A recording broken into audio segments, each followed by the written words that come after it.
Up for CUPE Atlantic. I'm going to introduce a few people in the audience. We have Danny Kavanagh, who's the president of CUPE Nova Scotia at the back. We have Kyle Buett, who's the president of Halifax District Labour Council. We have Tony Tracy, who's the CLC rep for the Atlantic region. At our head table, and if you've got the advisory, you've got their names in front of you, we have three speakers. We're going to start with Kevin Scarrett, who's our pension researcher, who's been at the bargaining table with the two locals. And his expertise is obviously pensions. He's going to have a statement. And then Heather Corkum, who's the president of 1431, which is the inside workers. And Dave Dort will also have a brief statement. He's the president of 227, which is the outside workers. And then we'll open it up to questions. All righty? Well, thank you. Go ahead, Kevin. Thank you. Okay, thank you, John. And thank you. Good afternoon, everyone. Thank you for attending today. We've got a very important update to share about the breakdown in negotiations between the Halifax Regional Water Commission and CUPE Locals 227 and 1431. As John indicated, my name is Kevin Scarrett, and I'm a pension specialist with CUPE National. And I've been working alongside the elected bargaining teams for these two locals, representing all of the more than 300 unionized water and wastewater workers of the Halifax Regional Water Commission. Now, the first message that we'd like to convey today is this. We believe that all workers deserve a pension, a decent pension, and a secure retirement to look forward to. We are well aware that most workers do not have a decent pension at their workplace, as our members do. And this is why CUPE and other trade unions continue to work hard for a major expansion to our public pension system in order to address the growing pension crisis in this country. We feel our fight for decent and secure pensions for all workers also applies to our own workplace, where we have negotiated and maintained a decent pension plan for our members. Now, as you all know in the room, the Halifax Water Commission and the collective bargaining teams for these two locals have been negotiating for a new contract since early last year, and the issue of the pension plan has been central to this negotiation, as the employer had announced early on a goal of reducing pension costs and employer pension risks by reducing pension benefits and transferring those risks to its employees. They announced a desire to reduce the level of promised benefits in the pension plan for the Water Commission by some 33%. The union bargaining teams engaged in the collective bargaining process very seriously. We retained our own actuarial advisor, we examined the funding status of the pension plan, and we responded to the employer proposal with a significant compromise. We proposed that the guaranteed inflation protection provision in the plan could be reduced, a change that would reduce the ongoing pension costs by about 10%. And we indicated that this would be acceptable to the union if at least a portion of future fund surpluses, when the plan would return to a healthy status, some of those surpluses would be earmarked to restore some of the lost inflation protection for future retirees. When the plan actuary projected the cost impact of this union proposal, it showed a reduction of employer pension costs by at least $25 million in the coming 15 years. And I think we've got a chart just sort of highlighting this figure.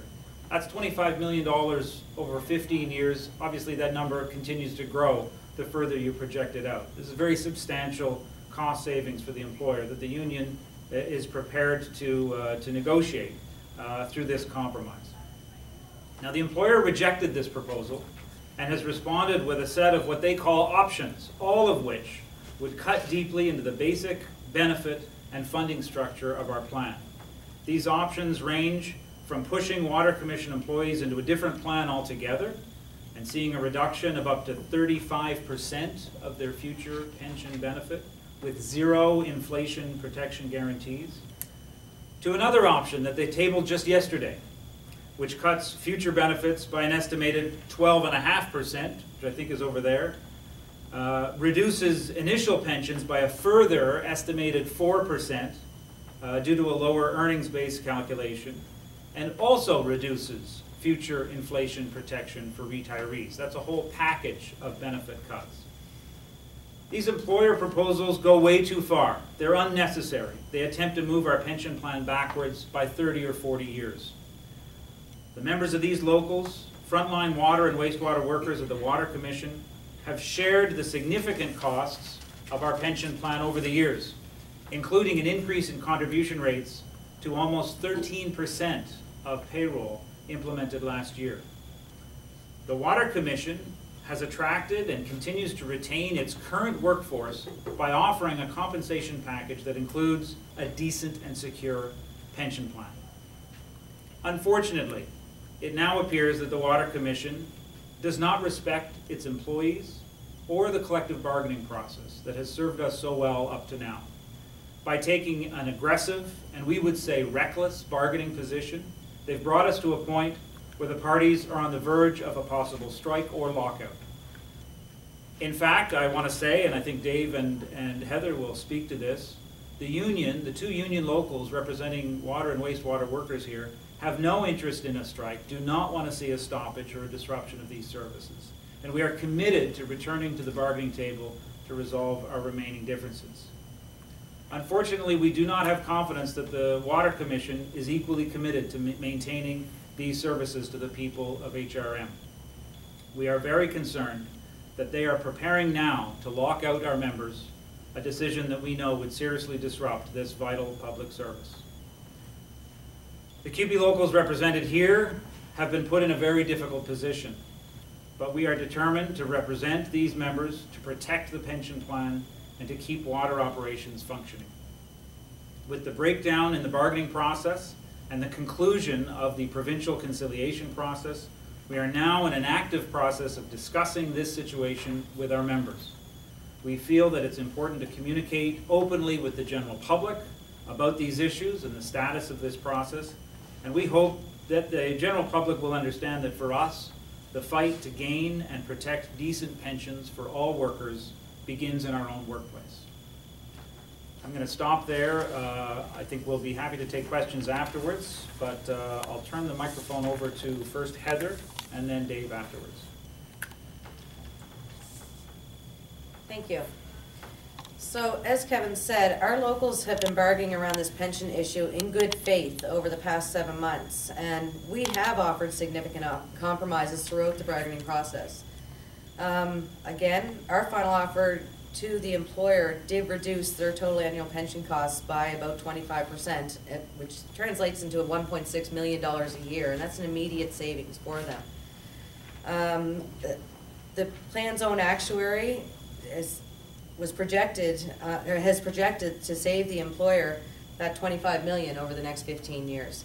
That's a significant savings, and we have agreed to these cuts. That does already reduce our benefits by about 10%.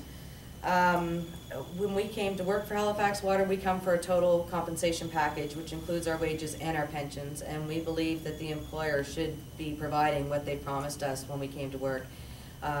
People before us have gained this pension through bargaining and at probably some cuts to their own wage increases at the time, and we will continue to fight for that and continue to try to save that. Thank you. Thank you. Dave? Hello. I want to say that the employees already share 50% of the pension plan's regular and ongoing costs and have borne part of the risk and cost of deficiency payments in the past through negotiated benefit reductions. This included in the 2011 round of bargaining and others where plan members accepted lesser wages and benefit increases over the years. The union has bargained fairly and have offered significant compromises, but we are not going to see the hard-won retirement security of water and wastewater workers destroyed. Halifax Water's proposal would do exactly that. The union wants to continue the negotiation process, and we were not the ones who requested that the provincial conciliator file her report to the minister. We are doing everything we can to prevent any disruption of water and wastewater services to the public. The Water Commission has pulled the plug on this negotiation, and they seem determined to lock us out of our workplace and provoke a disruption of service. CUPE believes that all workers deserve a decent pension plan and retirement security. We continue the fight for the expansion of the Canadian Pension Plan and Old Age Security Programs, both of which are critical programs for workers without pensions. Thank you. So I guess I'll move this back here, and I think we're open now to questions to any of us, for anyone in the room. I was just wondering, so are pensions, is that the only sticking point then, or are there any other issues that are being debated sort of between the union and? I think it's fair to say that the pension issue is really the central stumbling block. There are other issues, and I can let Dave and Heather speak to it. We are not on the same page around wages as well, and maybe I'll let these guys speak to other issues. But I think it's fair to say that the disagreement around the pension arrangement is really the central obstacle to a negotiated agreement. Yeah, that's Is that okay? That's fair, that's fair. So on wages, that's less of it's an issue, but less so, or can Go you? ahead. Yes, our employer has offered us a minimal wage package, and it certainly is nowhere, it's not close to what we've requested, it's not close to what we proposed. The pension issue is the big contentious issue. There's a few other minor monetary issues that are outstanding. However, the pension is the biggest one. Yeah, and I would just add that I think we would agree that even though there is an outstanding gap around the wage discussion and a couple of these other discussions, if we were to resolve our disagreement around the pension, and I think from our view, if the employer would kind of see reason and see that the union has tabled a very reasonable set of compromises, cost reductions, risk reductions for the employer, and move and actually negotiate, I think the rest of the package would come together. What are the actual, so it's, what would the actual impact be under the current, what's being proposed by the management? What would the impact be on sort of someone's actual pension pay sort of down the line? Like do you have some like example of what that would do, or? Yeah, I mean, this is one of the reasons we've kind of highlighted in one of the employer proposals, this number of 12.5%. Frankly, even that number actually kind of minimizes the effect, because we got a package, as I said in my remarks yesterday, that proposes a benefit cut to that amount, and then other changes that actually would reduce the eventual entitlements even further. Let me just describe what that means, because under pension law, if you're going to make changes to a pension arrangement, it really affects the future service. What's been built up to today is generally legally protected. So what that means is, if you cut the basic benefit formula by this amount, it means that from the first day of implementation, which would presumably be very soon, later this year, workers at the Water Commission, their pension earned would become 12.5% less, which would mean, if you're very close to retirement, the impact of that wouldn't be as great. But if you're newly hired, or if you're a young employee and you spend most of your career at the Water Commission with that lesser plan, your eventual pension benefit would be 1/8 less, 12.5% less.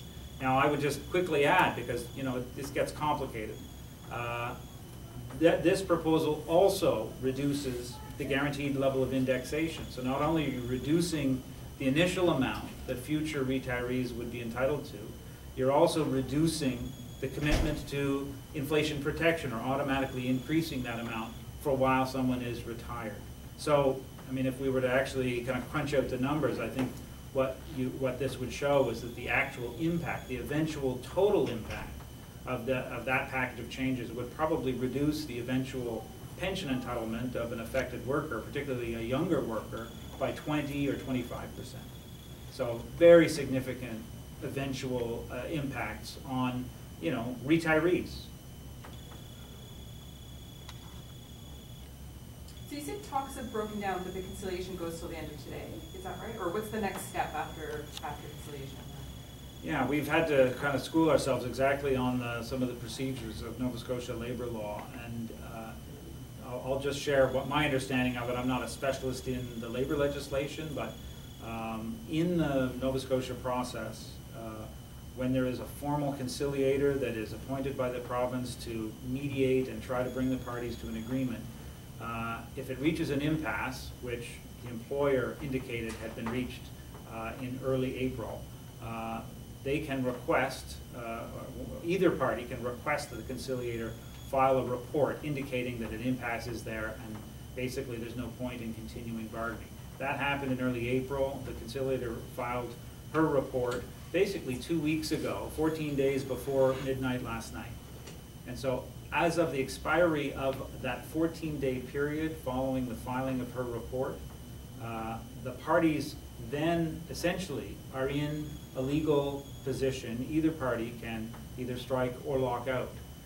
Now, there's an additional rule, and I'm kind of learning some of these details as I get more familiar with Nova Scotia labor law, but there's an additional requirement under the rules that says that if either party intends to exercise their legal right, they have to file a notice that they intend to do so. And I will say neither party has done that, even though they would be legally entitled to as of today, or in fact it could have been done even sooner. So that hasn't happened, and I'll just repeat, as far as we're concerned, we do not want a stoppage, and we don't want either party really to be put in a position where that happens. And I've tried to say, you know, the union is certainly doing everything we can to bargain fairly in good faith to a reasonable resolve that both parties can live with. And we are doing everything we can to prevent a disruption and have no intention or desire to strike. I think I can say that safely. Now, of course, having said that, this is one of these situations where that is the legal right and is one of the ways that we have a degree of leverage in this process. And the employer, you know, takes that seriously. So, you know, frankly, I would say, and some of this is discussion that continues today and will continue tomorrow and this weekend, there's going to be a serious discussion about what those options are, and how to maintain, how to protect the legal rights that the labor law gives us, and how to move forward in the kind of the smartest way possible that will minimize the risk of a stoppage or a disruption, but still allow us to represent our members and protect their pension plan. And I'll just repeat what I said earlier. We do have some concerns, including from some of the discussion we had with Water Commission representatives last night, that leave us very concerned that the Commission is prepared to see a lockout of our members and to see a disruption to these services, which, you know, frankly, we're pretty shocked by. And this, unfortunately, this fits with what we consider to be an extremely aggressive and even reckless position at the collective bargaining table. They have not negotiated in the way that I'm used to. I've been involved in bargaining for more than 20 years, and I really have not seen an employer operate in a way where they're so aggressive. They say, we've decided we want this, and we're not interested in what the union has to say. This puts the union and the bargaining teams in a very difficult position. Do you want to just mention what the notice period is? Yes. Notice period? That it's a 48-hour notice period? Yes, sorry, I should have indicated. So, as I say, there is a notice period. Once you gain the legal right to either strike or lockout, you're required to file a notice that you intend to do so, and that is a 48-hour kind of minimum delay period. So you're giving the opposite party notice of your intention to do that. So what I can say as of now is neither party, as far as I know, has given that notice. So there will not be a strike or lockout for the next 48 hours. But as I say, it is not clear what the next steps are for either party. Okay, so you're technically in a legal strike or lockout position as of today, but it would be a 48-hour notice before it would actually take effect. That's right. Yeah. That's right. By law. That's right. So realistically, I don't think any of us can imagine anything happening before Monday. Right. But from Monday on, we have a period of real uncertainty. And following conciliation, is there then a next step, barring a lockout or strike? Is there sort of a next step after that, or? Again, we engaged in a bit of serious discussion with the provincially appointed conciliator just last night about that very question, because, you know, to some extent this is an unusual circumstance. We've kind of reached the conclusion of the official conciliation, you know, what does happen next, and how do we get two parties with a difference to the bargaining table? And what I guess what I'll share that we learned last night or clarified is that in the event that neither party serves notice and neither party exercises their legal right to pursue a stoppage, then there is a kind of a limbo, frankly, where the parties, the workers continue to work. They're not locked out, they're not on strike, and there is essentially an expired contract with, I would say, a degree of risk to employees because the employer is no longer bound by the usual terms of the contract and the collective agreement. And I'll just share, to be frank, you know, we've got some real concerns about the potential that the Water Commission may exploit that limbo, that gap, where suddenly a lot of the legal rights and the working conditions that we've considered to be, you know, a norm and a standard are released. So we will be very vigilant and watching very closely to see what the employer does in the event that there's no stoppage. And this is one of those issues where we will not only be communicating with our members, but also with the general public, because as far as we're concerned, it would be aggressive and disruptive in the extreme if the employer, if the Water Commission here were to choose to exercise their, you know, new power to start dictating terms, you know, working conditions, compensation, frankly. We will be watching and we will be communicating openly at the first sign that the Water Commission would be attempting to make any such changes.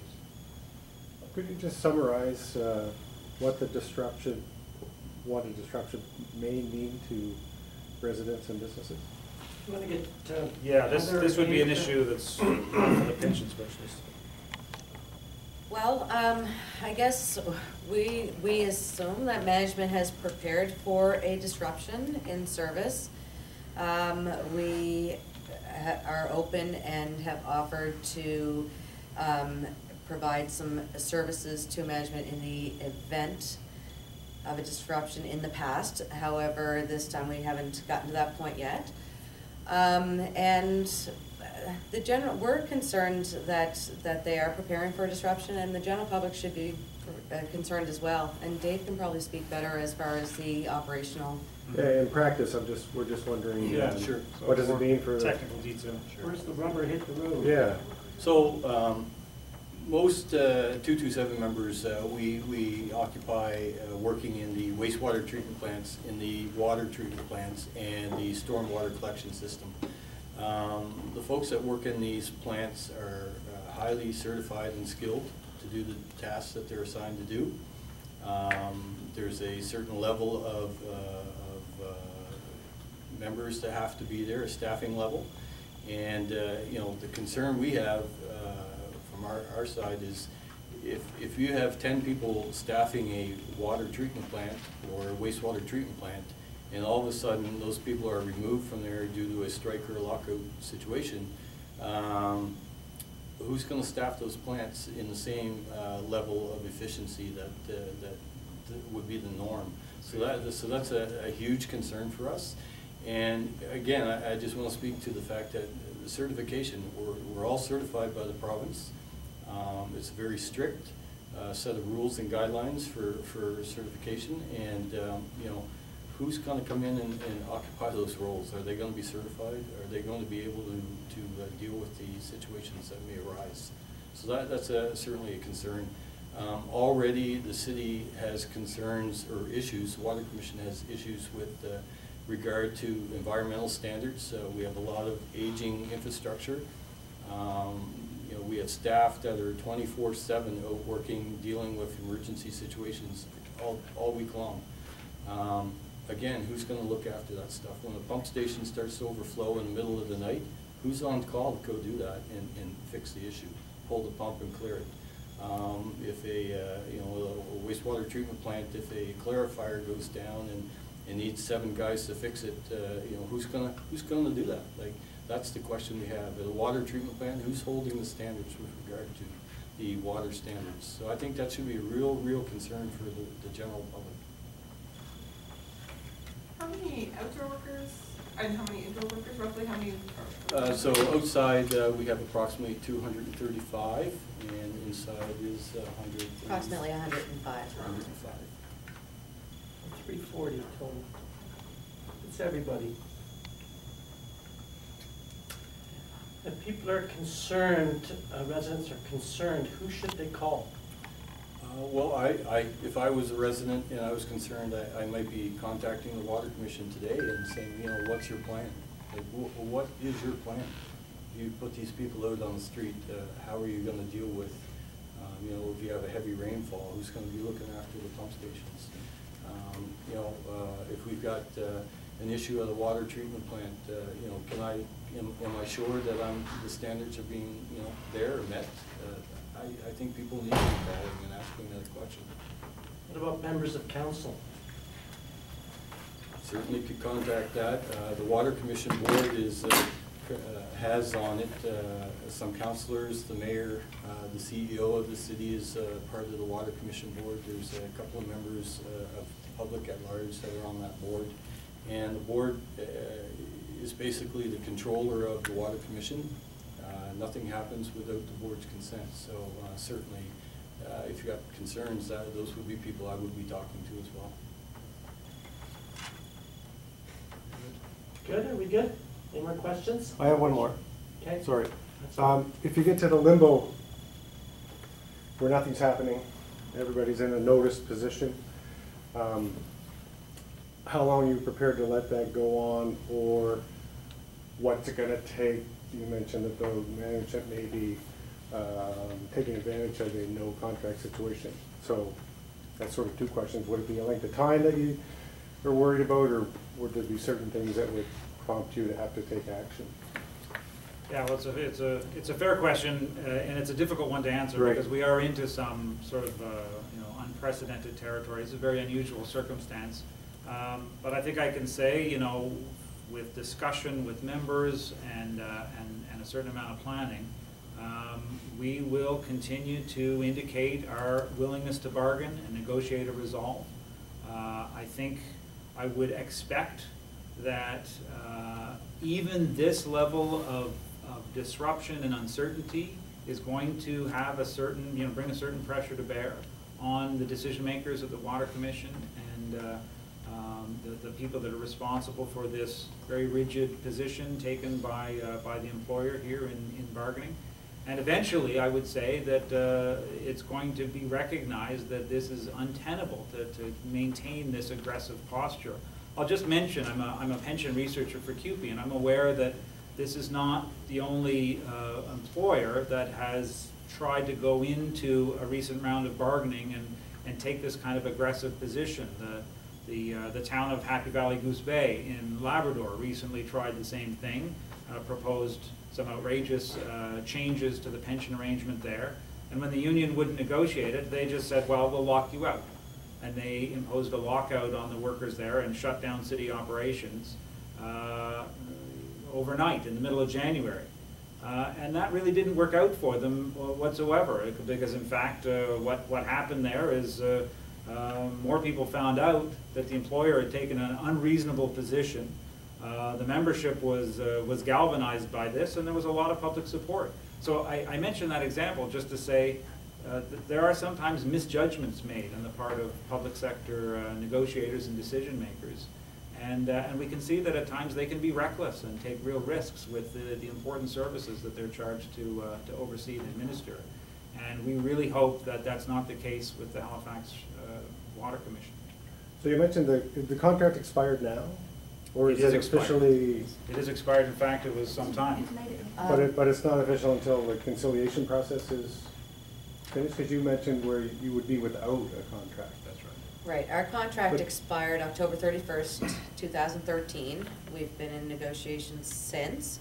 And now that the conciliator has filed her report, the terms of the collective agreement will not be valid after midnight tonight. So none of those, I mean, it doesn't you don't keep the status quo of your contract? That's Well, right. that's right, and that's That's why this is, unusual. it is unusual, because in collective bargaining processes, it's not unusual to continue collective bargaining after the expiry of a collective agreement. But that's partly because there is what we call a freeze period, where the provisions, the wages, the working conditions set out in the collective agreement are frozen and can't be changed unilaterally by the employer.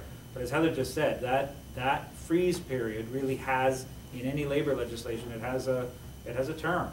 And once this conciliation process ends and the parties gain that sort of legal right to strike or lock out, the freeze ends. And, So that and means- it introduces a kind of a limbo period of Scale, uncertainty. severances, all that sort of thing, are vulnerable? Sorry, which item? Anything in your, Wages. anything in your contract, Wages. like basic. Wages, everything, Everything in the collective agreement. everything, pensions, benefits. Wow. There is no contract. Yeah. Did you say that October 31st, 2013? That's correct. Okay, so it's been, right, okay, so not since last fall, the fall before. That's Yeah. correct, yeah. If, About 18 months. if it gets to a strike or lockout,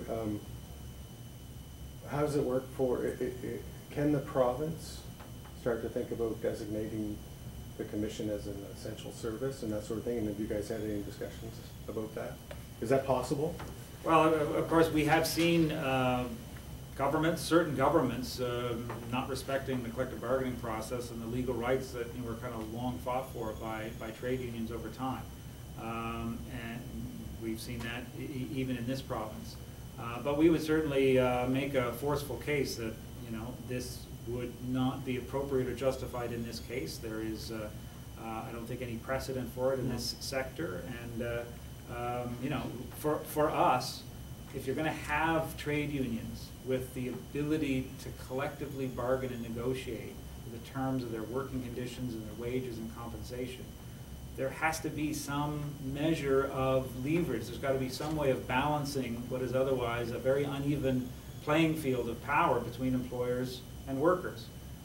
Without unions with some measure of power and leverage, it's very difficult to have an employer respect even your basic rights. And some of this came up recently in the Supreme Court, where interventions into collective bargaining and I would say outrageous attacks on public sector collective bargaining rights by the government of Saskatchewan was challenged up to the Supreme Court. The Supreme Court passed a decision recently saying, no, they've breached those basic constitutional and charter rights to collective bargaining.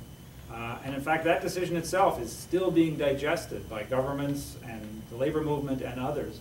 And we would certainly draw attention to that, because for us, the Supreme Court underlined collective bargaining rights, they're part of our Constitution, they're part of the basic law of the country. And some of what we've been seeing that you're referencing, really, provincial governments and some others, the federal government, some of the things that they've been doing in the last few years have actually been unconstitutional. And if and when they are challenged, I think that will be found. Hopefully, people will come to terms with that decision and come to terms with the legal reality that in Canada we have collective bargaining rights, and this is our system. This system, of course, has to be respected, and you have to respect that you've got a counterpart that has to be taken seriously, and find a balanced outcome. You have an agreement. Yes. We all agreed.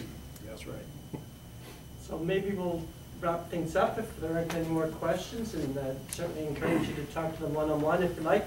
A reminder that Danny Kavanagh is here, CUPE Nova Scotia President, Kyle Buick from the Halifax Labour Council. If you're looking